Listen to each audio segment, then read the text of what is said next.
Well, hello there. Thank you for joining us here at Coolest Life. My name is Tony, and I'm here to talk to you a little bit about work camping. What kind of work camping have we done, and pros and cons, adjustments that need to be made, and some different things. What do I know about that? Well, I'm a full-time RVer. Me and my wife are full-time RVers, and we've been doing it about 4 years. And I've worked at several RV parks, and I want to talk to you about the possibility that if you're out there on the road, and what can you do? What are your options as far as lowering your costs as much as possible? So come along with us because you just entered the coolest life. Um, how to do it yourself work on the road edition.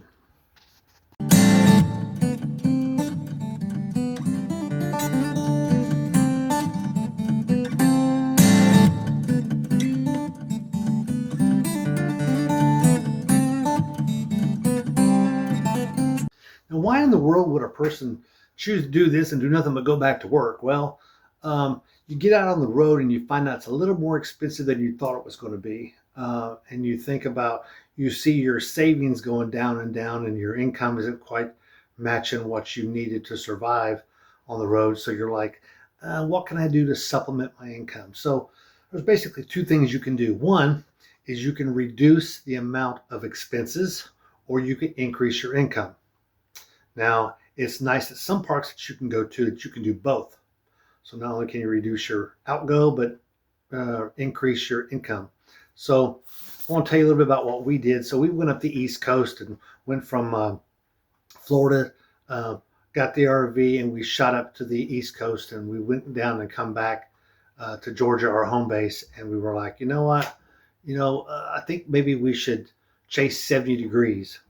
So, oh, sorry about that. I had an interruption. It happens when you're sitting here at work, but it can be very slow sometimes at work. This is one of those parks that isn't real busy, and I'm actually the one man show, so I'm in here by myself doing this.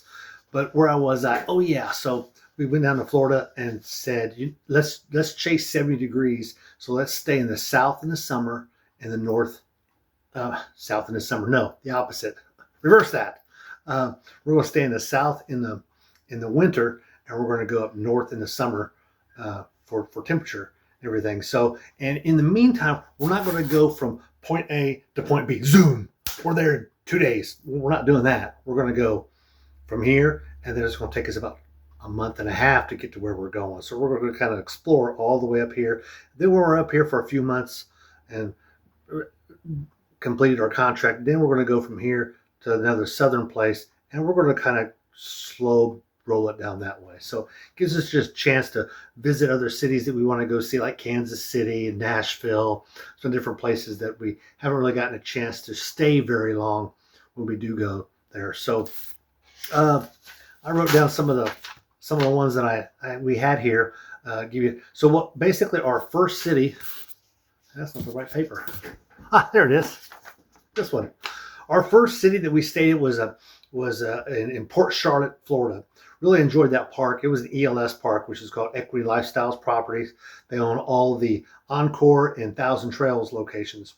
Now, I'm being a Thousand Trails members. It was an easy fit for me to just go to a Thousand Trails because I've always enjoyed most of my Thousand Trails parks. I would say we've enjoyed 95% of them easily. This one at Harbor Lakes, so we talked about the income. So what I did there was I was able to get a spot for 4 months, and I was able to stay there at half price. And when you're in season, pricing can be expensive. So I was stay there at half price. Plus, I got a part-time job in the office. I worked 20, 24 hours per week.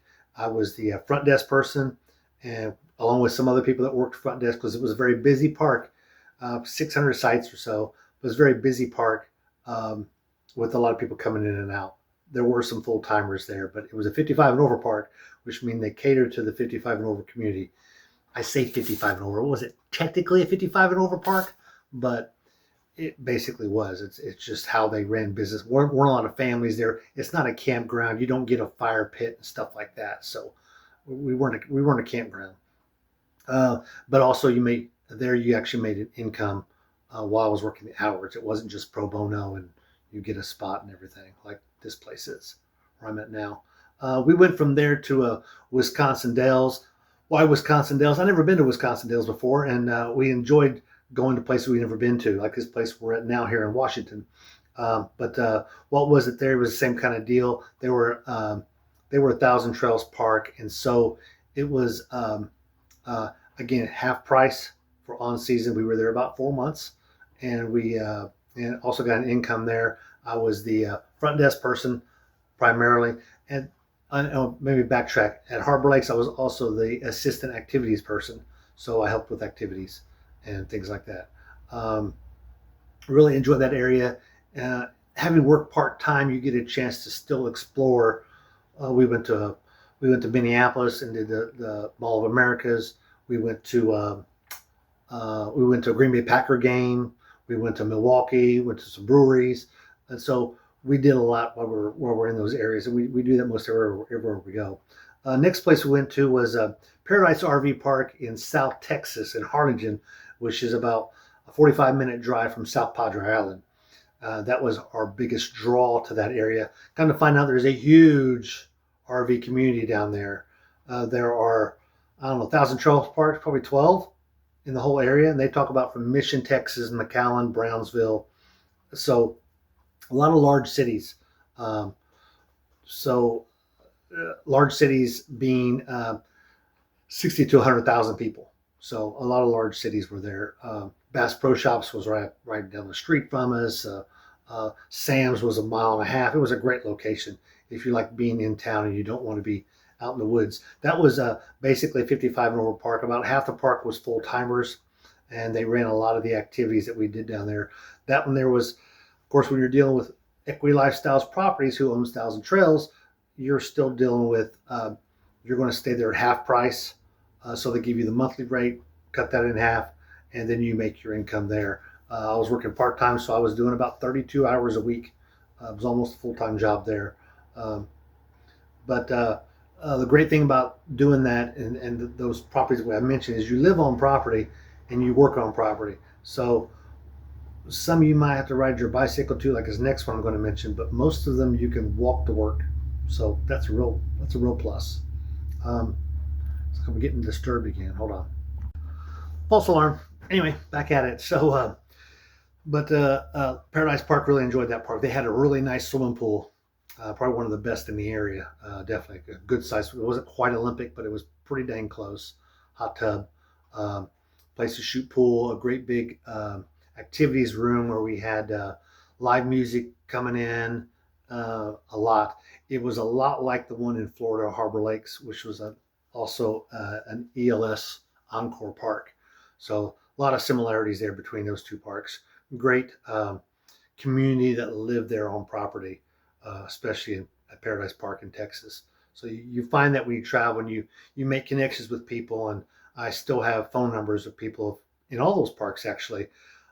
Some parks more than others. Arrowhead Park in Wisconsin was more of a campground. It was a weekend park. So you don't really get that connection with the people that stay there as much as you do the employees. Whereas Paradise Park, you get, I probably got more of a connection with the people that live there full timers than I did with the staff. Whereas at Harbor Lakes in Florida, I probably got more of a connection with the staff because we were in a really small office, and there was 5 of us in there: male person, accountant, manager, and 2 people up front. So it was, and then the activities director would come in often. So it was a real close knit group. So you have to deal with someone's relationships, and you still friends with them on Facebook, and you still communicate with them. In fact, I communicated with one from Florida.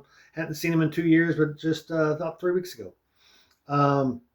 So anyway, that was Texas. Well, now I will say that in Texas, I was the activities coordinator. I didn't work the front desk. Um, so that was pretty neat. I had some set office hours, which I regret. I won't do that again, but that happens. A big change was going to South Dakota, and we stayed at the KOA at Mount Rushmore, Palmer Gulch. A beautiful park. Probably one of the most beautiful parks I've ever been to in my entire life. The reason why, because it's called Palmer Gulch for a reason. It sits in a gulch. Bad thing about it, cell service was horrible. If you had Starlink, you're good. I actually got my Starlink while we were there. I recommend Starlink. Go see another video on Starlink I'm going to be making. Oh gosh, I swear these people. You can't even be at work in a regular job and and do a video for YouTube.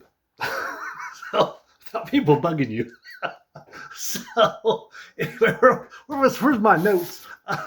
Let's see. What else I want to say about Mount Rushmore? Mount Rushmore was great because the difference there was to stay there was for free and it was full hookups and all the power you wanted. And you also got little benefits like your first refill of propane was free and your second one was half price after that. So you had little things like that that were free. Obviously, you could use anything in the park where they had 2 large swimming pools, a huge different things for kids, playgrounds, pickleball court. I didn't play much pickleball while I was there, but it was still available for me. I think I played a couple times when my daughter came to visit us. But it's a horseback riding on property. It is a true campground. And with the staff, they had like 60 employees, something like that. So especially with the front desk staff, and I was full time, so I had to work 40 hours a week.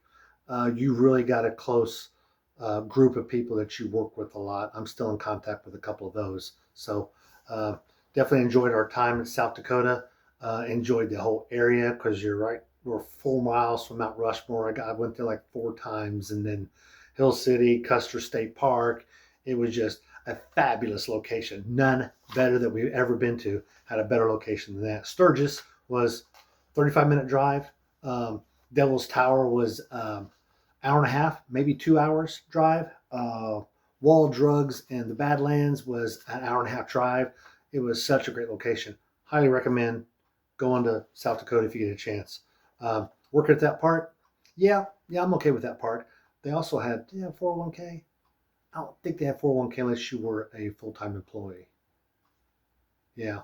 So, and I was full-time and I was seasonal, so I didn't qualify for a lot of that stuff, vacation days and different things. They also had a rodeo on property, so that was pretty cool. You got to attend the rodeo for no cost, so that was always good. And sometimes they wanted you to work the rodeo, but good time. Really enjoyed South Dakota KOA. KOA is what I found about KOAs. KOAs are probably, as far as campgrounds go, they're probably the most expensive in the country. They really are. They're just higher than everybody. Every private uh, park, ELS parks, Thousand Trails, they're higher than everybody. They just are. And then if you're a member of KOA, they give you a 10% discount. So, and you're still higher than everybody else. But as far as the amenities, great locations. Oh my, I love that park. It was awesome. Other park I worked at down in Sunset Palms in Yuma, Arizona. Yuma, Arizona was a lot like South Texas. Tons of parks. The great thing about those is if you wanted to find bingo on a Tuesday night, you could find bingo on a Tuesday night. There's someone doing bingo on Tuesday. If you're like, you know what, it's Wednesday, I'd like to hear some live music. Someone's doing something on Wednesday, live music. And when I say someone, I mean one of the other parks in the area. There's probably, I don't know, 50 parks down there. I mean, there's a bunch of parks. It's a lot like South Texas, the same kind of thing. So you've got people that are trying to make it in music or just really good bands, people that are doing it part time, people that are trying to do it full time, are playing at these RV parks in their big room that they'll seat anywhere between 100 and 300 people. So, and they'll be having a dance. It's Tuesday. They started at like 6 or 8 or whatever. Not late. Not roll in at 9 o'clock or 10 o'clock. It's not a club. It's music at an RV park. So they tend to start them earlier, which is great. So you can have dinner. Half the RV parks got restaurants of some type, or you can go in the local area and get something to eat, and then go to the dance, whatever you want to do. And you get a following too. Some singers will play at different parks, and they'll do a schedule what parks they're going to be at. So if you really like them, hey, you saw them on a Thursday and I don't really like these guys. I want to go see them again. So you show up at their next park on Saturday and watch them there. It's pretty cool. Costs $10 normally at most of those, so it's pretty cheap to go see it. Live music, that's their cover charge for those. Thereabouts. Some are like 6, some are like 20. It just depends on the park.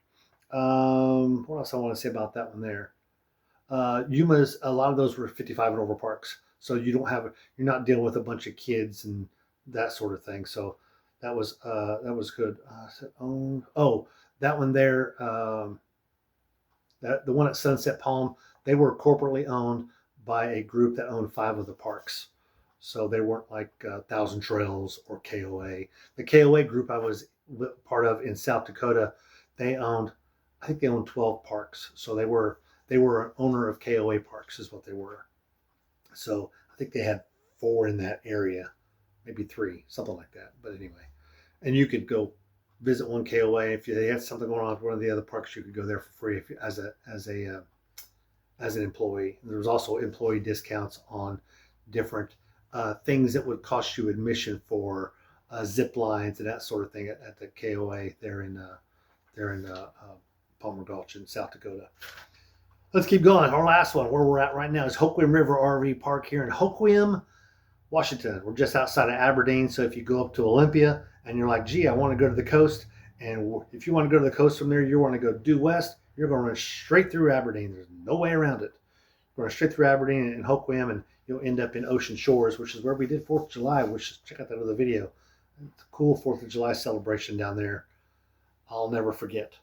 But those are the kind of things that when you go to a park and when you're working there, you hear about, and you talk it up, and other people talk it up to you, and so you go, and so you get to experience that. This one here is a privately owned park.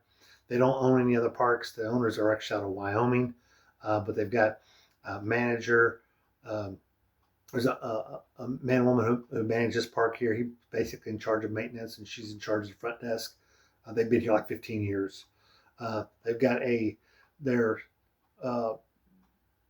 their sister works in the office on Sundays, and I work like Monday, Tuesday is all. The difference here is I don't get paid any money to be here. What I do get is I get to stay here for free on property. Free would be $49 per night for full hookups. They charge like $650 or $700 per month if you want to stay month to month. So I'm not having to pay that. I'm also not having to pay any power. And also, I think my gas would be half price or something like that if I needed propane. I don't use a lot of propane. I typically go full electric, and I rarely use. I got a heat pump and space heaters, so if it gets cool, I just turn one of those on. I don't typically use propane. Even for my water heater, I typically use electric. So, but this was, and it's a smaller park. It's only 75 sites. It is on the Hoquiam River, which is a tidal river, which means when the tide goes out, you lose a lot of the water. But it's a small city. Between us and Aberdeen, there's one Walmart. There's only one Taco Bell, 2 McDonald's. So it's not a real small city, but if you can support 2 McDonald's, you're doing okay. I'm just saying. And not to be a McDonald's fan or anything, but it's the things that go along with that. If you're large enough to support that, then you're large enough to have other things, a large hospital, veterinary clinics, different things like that, car washes, restaurants, bars, activities at YMCA, just you've got those here in this community. And we're not far from the beach, which is actually my main reason for coming here, was I wanted to be close to the ocean shores.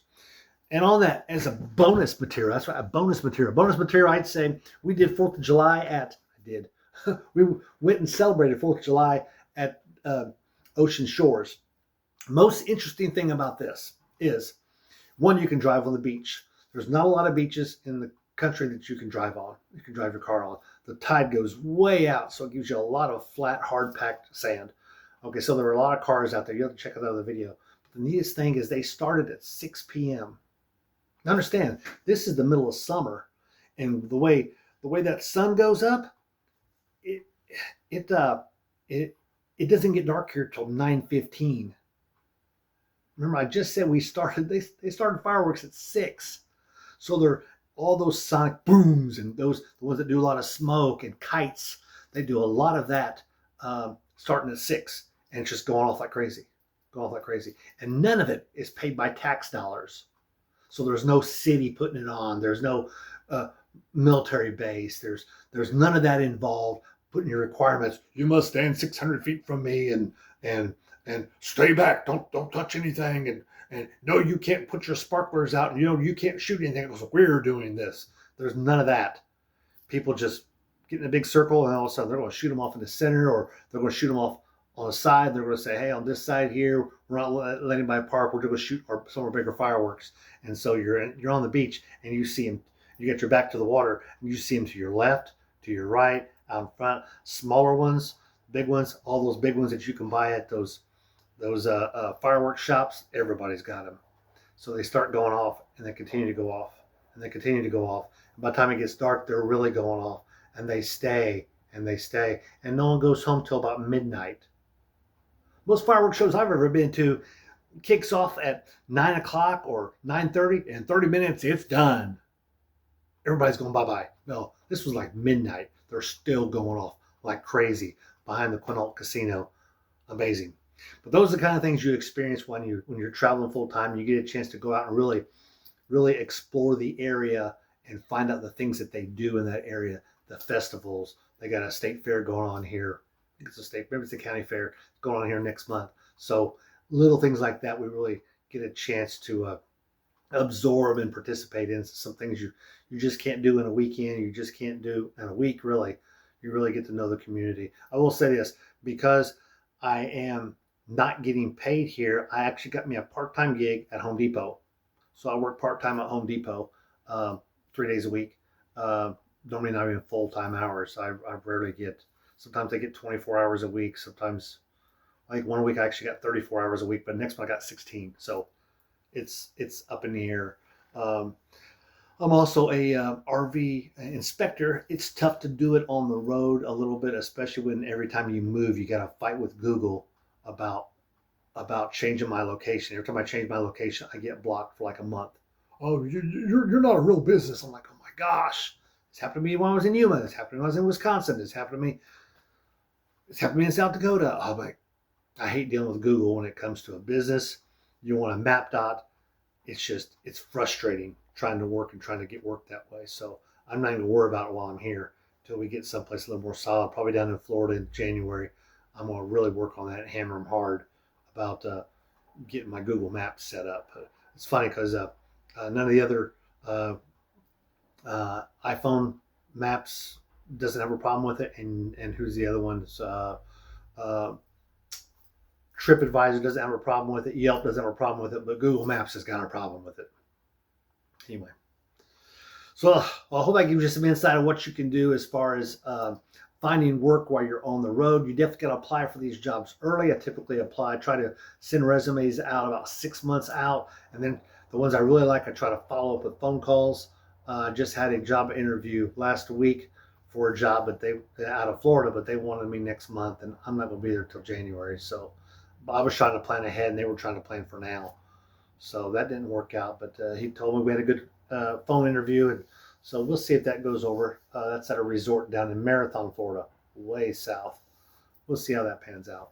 But I hope you got something out of this video, and maybe you can send this to your friends and have them take a look at it. Say, hey, if you're interested in doing some work camping, take a look at this guy's experience and see what he found out about work camping. But I'm going to let you go. Be sure to like and subscribe and send this to your friends, because I need to get back out here living the coolest life. What is this? Work camp edition.